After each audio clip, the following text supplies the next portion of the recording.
የነጻነት ትግሉ የተፋፋመበት ጊዜ ላይ ነው እናንተ የነበራችሁት እና ያ ተቃርኖ እናንተ የመሀል የኢትዮጵያ ልጆች ሆናችሁ ወልደ ማርያም እንደውም በጣም ፋር ሳውዘርን ሆኖ እዛ ደግሞ የመጨረሻው ሰሜን ላይ ሆናችሁ የነጻነት ትግል ከኢትዮጵያ ነጻ ለመውጣት በሚደረግበት ሀገር ነው እና ቦታ ላይ መሆን ተቃርኖ ምን አይነት ነበረ?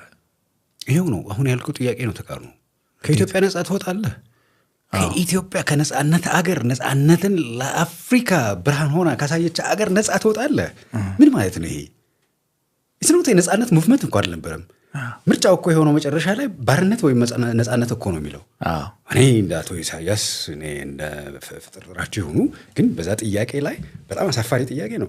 ሰዎች ኢትዮጵያዊነታቸውን እንዳይመርጡ ባርነት አድርገው አቀረቡባቸው።